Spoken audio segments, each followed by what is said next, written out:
Assalamualaikum warahmatullahi wabarakatuh. Waalaikumsalam. Kami dari kelompok 1 mata kuliah Filsafat Pendidikan. Di sini kami akan melakukan wawancara terhadap salah satu tokoh pendidikan di bagian guru non formal. Ya. Dan yang akan kami wawancarai adalah seorang guru ngaji dari daerah Sumber, yaitu dengan Bapak Nana. Oke. Di sini kami akan melakukan wawancara dengan Bapak Nana dengan melakukan beberapa pertanyaan. Yang pertama, bagaimana Islam menjelaskan hakikat keberadaan manusia dan alam semesta? Kira-kira bagaimana, Pak? Iya. Jadi kita akan kembali dulu kalau istilahnya dasar dari itu kan dalam Al-Quran menyatakan bahwa Allah itu akan menciptakan manusia sebagai khalifah. Ini jahilun fil ardi khalifah. Walaupun pada teks ayat tersebut kan Al-Baqarah ayat beberapa. Kalau ibaratnya ruang diskusi sih para malaikat itu protes lah, bahasa gampang kita sih. Qalu atajalu fiha ma yufsidu fiha wa yasfiku dima'a wa nahnu nusabbihu.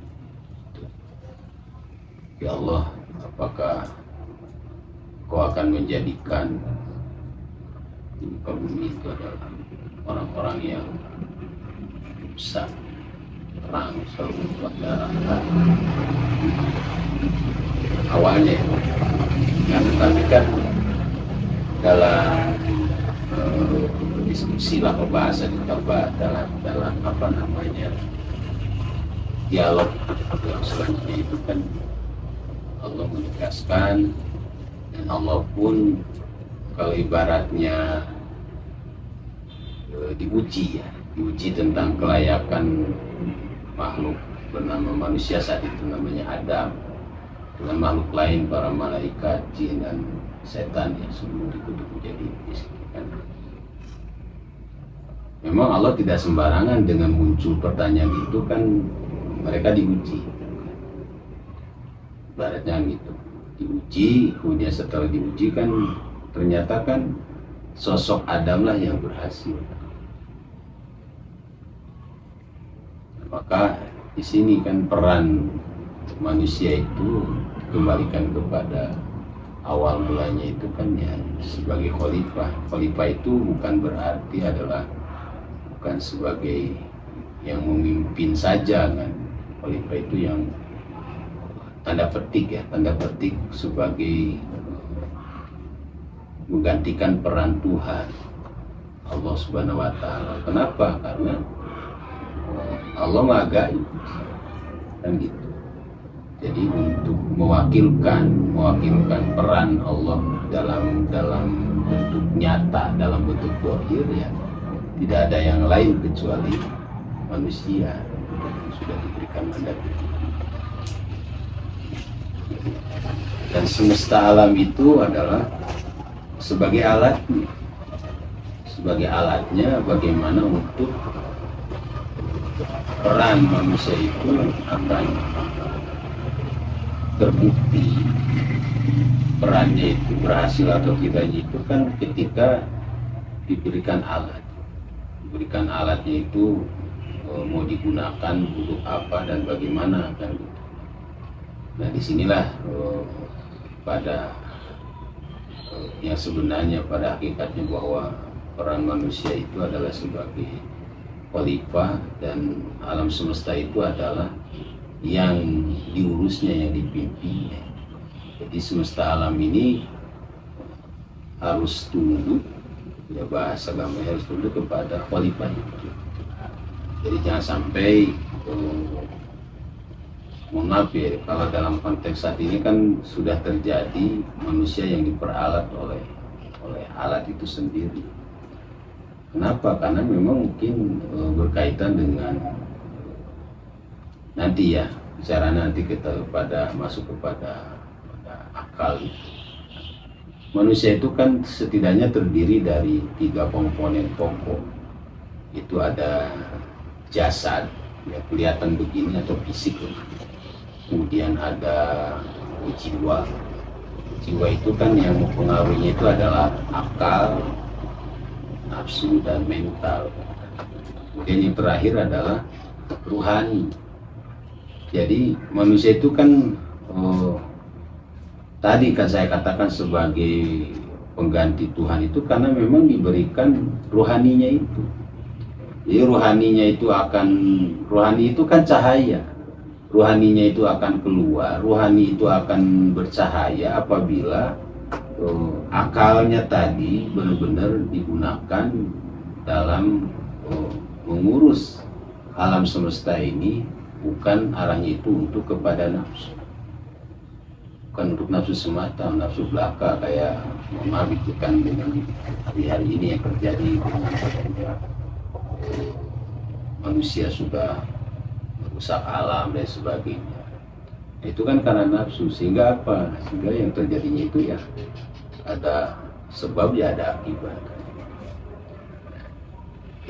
Prinsipnya begini, bahwa hakikat manusia itu adalah sebagai pengganti Tuhan karena di dalamnya itu adalah ada ruh. Di situ kan ada ya dalam Al-Quran, saya lupa kalau bicara ayat, bukan lagi ayat sih. Kaida sawaituhu wa nafakhtu fihi min ruhi faqul lahu sajidin, kan gitu. Dan ketika aku sempurnakan manusia dan penciptaannya itu dalam rahim ibu kita kan mulai 4 bulan itu kan sudah sempurna. Kemudian Allah apa? Wa nafakhtu fihi, kemudian aku tiupkan fihi di dalam penciptaannya itu setelah sempurna. Birruhi, dari ruhku kan Allah. Jadi kata Allah itu bahasanya lebih mirruhi, dari ruhku. Faqamu lahu sajidin, maka tunduklah kalian pada ruh itu. Jadi kalau kita umpamanya tidak tunduk kepada ruhani, ya pasti alam akan melawan ya kan. Manusia kalau membuat gunung itu menjadi gundul dan sebagainya, ya pasti akan terjadi pasti banjir dan sebagainya. Itu saya hakikat manusia itu adalah sebagai khalifah, atau bisa dikatakan sebagai pemimpin. Banyaklah pengertian khalifah itu, banyak ya, sebagai yang mengurus, atau ini lebih ekstrimnya itu pengganti, tanda petik ya, pengganti Tuhan. Kenapa? Karena tadi satu-satunya ciptaan Allah Subhanahu wa Ta'ala yang diberikan ruhullah itu hanya manusia. Jadi wajar kalau di pemimpinan yang bisa berperan sebagai kepanjangan dari Allah Subhanahu wa Ta'ala. Dan semesta alam itu adalah alat supaya dibimbing, dibina, diurus dan sebagainya, supaya ya untuk manusianya itu sendiri kan gitu. Itu saya kira enggak. Lanjut ke pertanyaan kedua, apa peran akal dan wahyu dalam menjelaskan sebuah keyakinan dalam pandangan Islam? Ya, tadi kan sudah diulas ya, karena memang ini berurutan, berkaitan, bahwa manusia itu terdiri dari jasad atau fisik.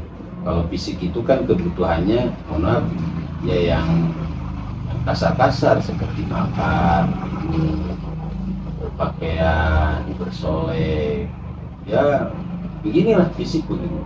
Yang dibutuhkan oleh fisik itu yang nampak, maka yang dibutuhkan juga yang nampak lagi.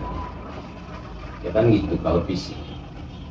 Nah, kemudian peran jiwa itu kan nantinya apakah jiwa kita itu menggunakannya nafsu atau akal? Karena dalam tubuh kita tuh kan, mohon maaf ya, kalau ada yang mengawasi dalam jiwa kita itu ada korin. Kalau korin itu kan lebih kepada bangsa jin kan.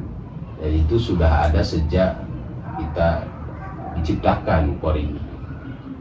semua, jangankan kita, para nabi, para rasul pun itu ada korinnya.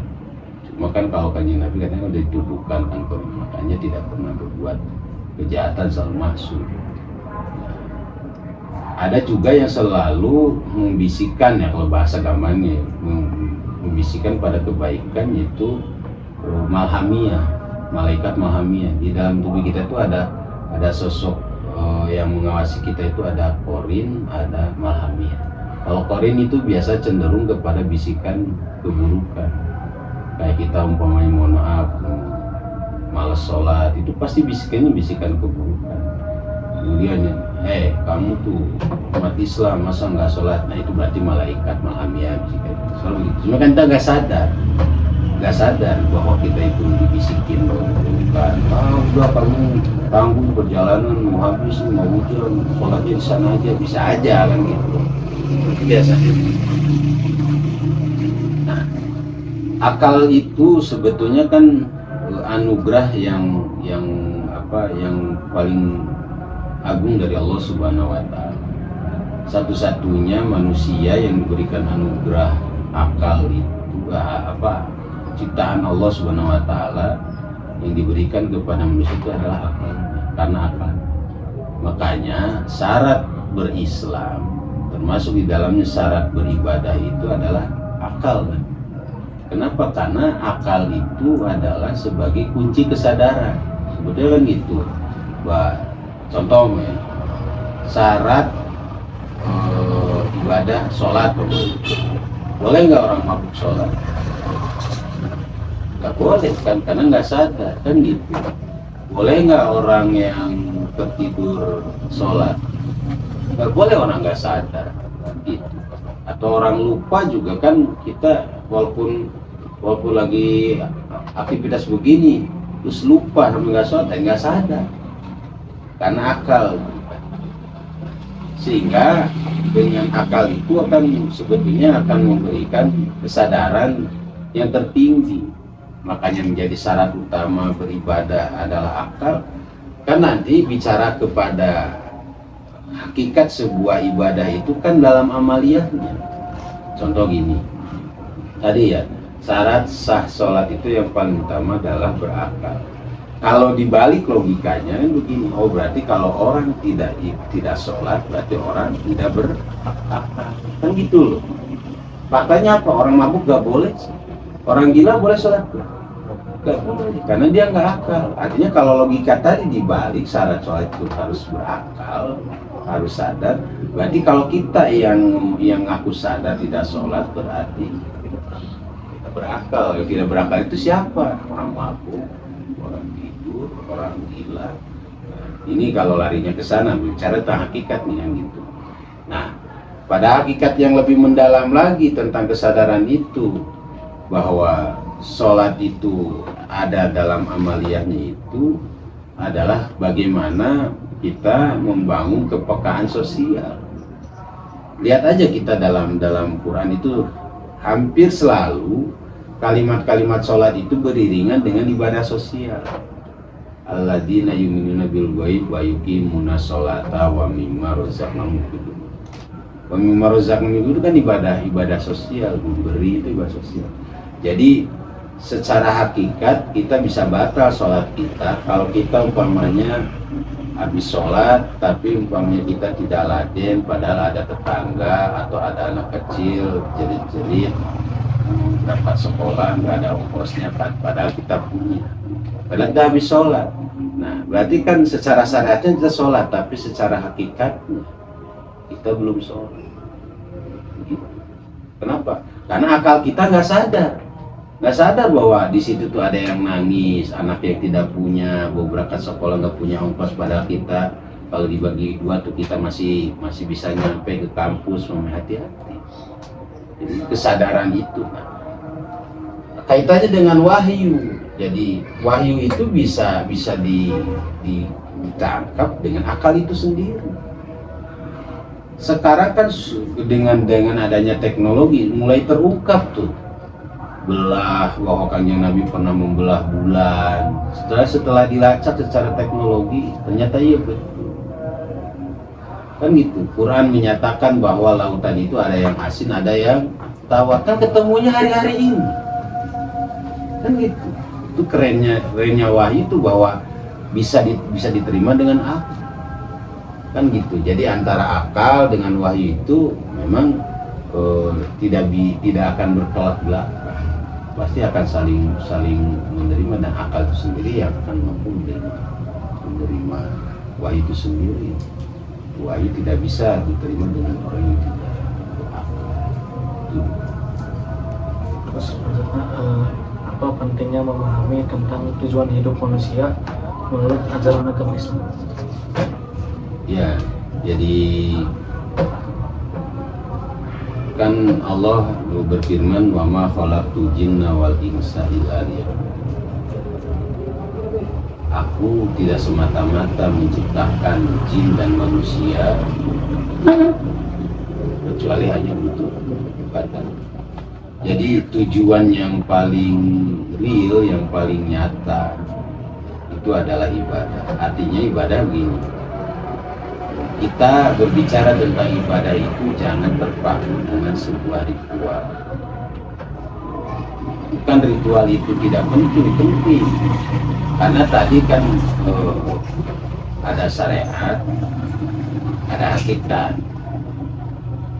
Sholat yang kita lakukan seperti sholat asar, mulai takbiratul ihram, kemudian terus dibaca doa iftitah, Fatihah, surat, kemudian rukun sampai selesai baca salam, itu ritualnya, ritual syariatnya.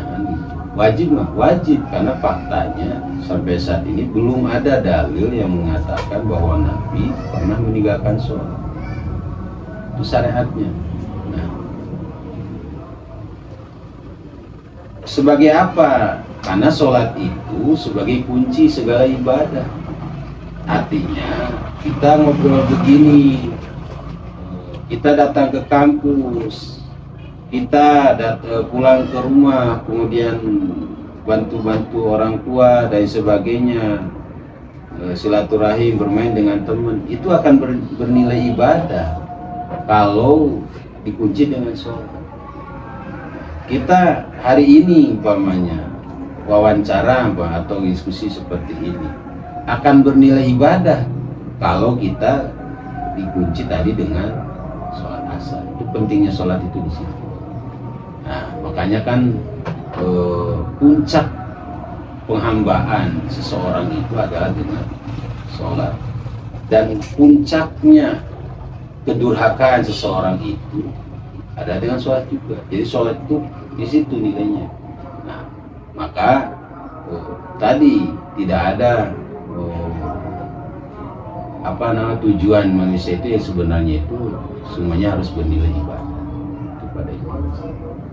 Kunci dengan ibadah sholat itu. Selanjutnya, bagaimana nilai-nilai keislaman dapat menyelesaikan masalah dalam kehidupan bermasyarakat? Bagaimana nilai-nilai keislaman dapat menyelesaikan masalah? Ya,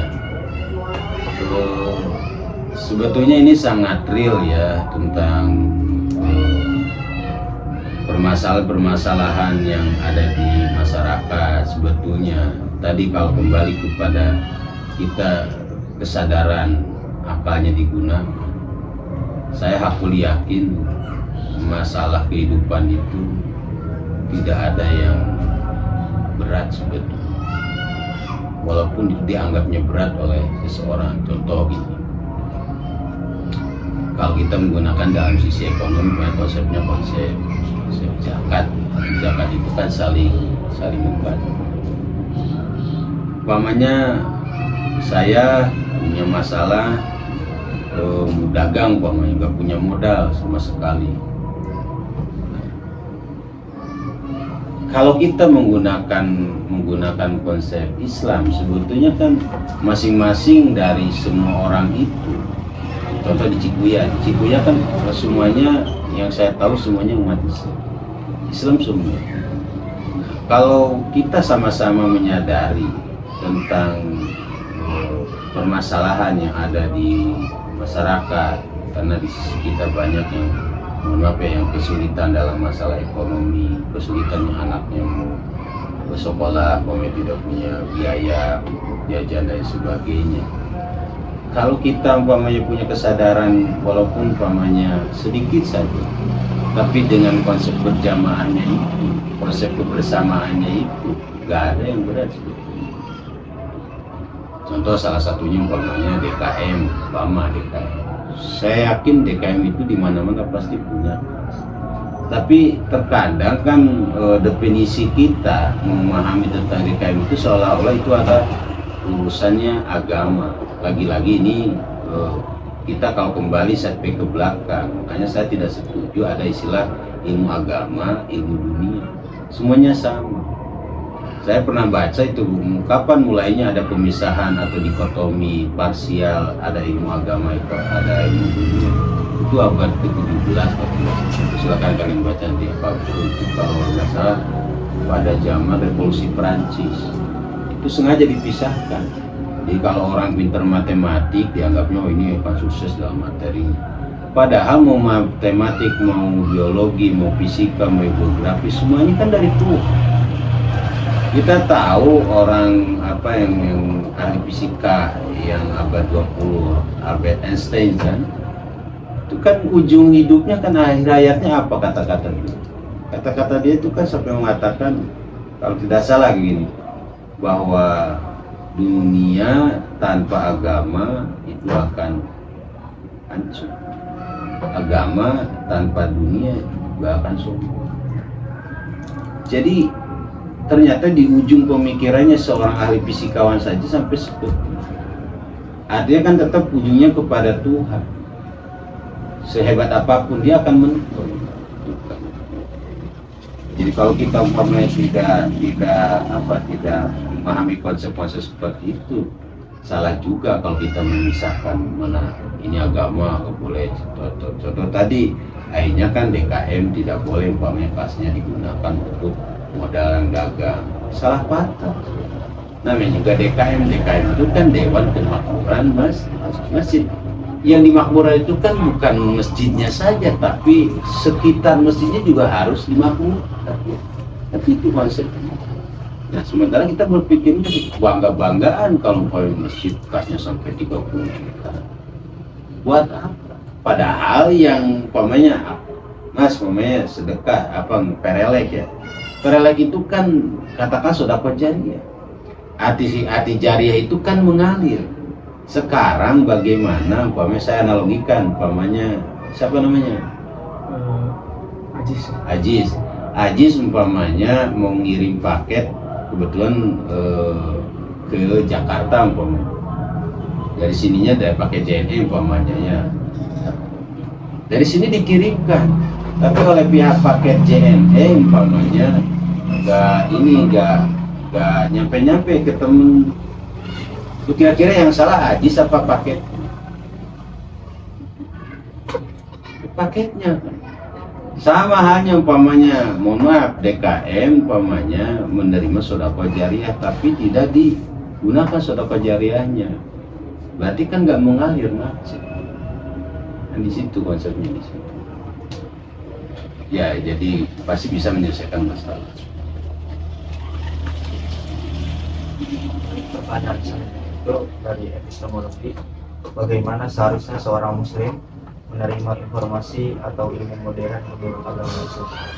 Ya, jadi sebetulnya kan semuanya kan akan kembali kepada kita sebagai umat Islam itu kan rujukan utamanya kan pedoman utamanya itu adalah Al-Quran. Al-Quran itu kan tahu sendiri kan kenapa Al-Quran itu adalah wahyu terkeren, wahyu terhebat, wahyu yang paling agung dari Allah Subhanahu wa Ta'ala yang diberikan kepada Nabi Muhammad dibandingkan dengan wahyu-wahyu lain. Jangankan dengan wahyu-wahyu lain seperti Nabi Isa dan sebagainya, dengan wahyu lain pun yang didapatkan oleh Nabi Muhammad itu Quran yang paling hebat. Kenapa? Karena salah satunya Quran itu nggak ada istilah modern bisa digunakan hari ini, hari kebelakang, hari ini dan akan datang. Quran hebat. Jadi apa namanya itu, Quran itu bisa menjaga semua informasi yang utuh, yang itu kan istilah modern itu kan kita. Quran itu justru akan, contoh seperti kejadian hari ini kan Quran sudah menyatakan bahwa salah satunya secara keseluruhan, kenapa sih dalam Al-Quran itu banyaknya kisah Nabi Musa beserta umatnya.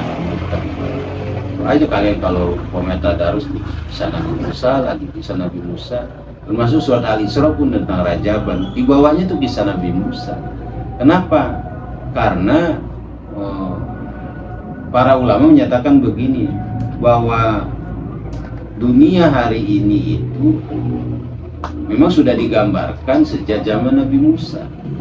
Contoh ya, secara umumnya kan, Korun itu menggambarkan manusia yang ahli ibadah, kemudian terjebak dengan materi, dengan dunia. Dulu Korun sebelum menjadi orang kaya raya, taatnya luar biasa. Sahabat Nabi Musa loh, jangan macam-macam. Korun itu ibadahnya keren, bahkan tapi miskin. Saking miskinnya itu kan sampai bahasa kasarnya sih, kalau sekarang ada istilah bikin dadar tuh dibagi jumlah anak, saking tidak ada. Akan tetapi kan ketika beliau ingin mencicipi jadi orang kaya, dan itu pun kan diuji dulu kelayakannya oleh Nabi Musa, karena beliau meminta doa pada Allah Subhanahu wa Ta'ala agar doakan oleh Nabi Musa untuk menjadi orang kaya. Dan itu singkatnya kan terjadilah kaya kan Korun. Tapi apa yang terjadi setelah kaya? Boro-boro ngasih orang miskin. Nabi Musa saja meminta zakatnya kan bahasanya kan tingeling, bahasa sini tingeling. Meditnya tuh luar biasa. Apa? Ini kekayaan saya, cari sendiri bahasanya, bayangkan. Lupa dulu wasilahnya siapa yang berdoa. Korun. Hari ini terjadi nggak korun-korun baru banyak. Manusia-manusia pelit yang tergila-gila dengan dunia. Kemudian Firaun itu gambaran orang yang tergila-gila dengan jabatan. Bagaimana manusia pengen menjadi orang nomor satu, pengen jadi bupati, pengen jadi presiden dan sebagainya. Itu digambarkan. Dan Haman itu orang yang tergila-gila pengen jadi pejabat. Berapa persen kalau jumlahkan persentase manusia, bahkan mungkin termasuk kalian di dalamnya, setelah kuliah selesai nanti pasti kan pemikirannya pengen jadi PNS, pengen jadi pegawai. Itu Haman. Jadi gambarannya dalam Quran itu tergila-gila itu. Sampai berani apa? Berani nyogok berapa puluh juta. Demi apa? Demi pengen jadi PNS atau jadi polisi, jadi apa? Kan? Nah itu diantaranya. Jadi apa tadi tentang informasi modern itu sebetulnya kan istilah kita saja, sebetulnya kan sudah digambarkan, cuma tadi kita mau nggak mengkaji tentang informasi-informasi yang ada dalam Al-Quran itu sebetulnya akan menggambarkan masa-masa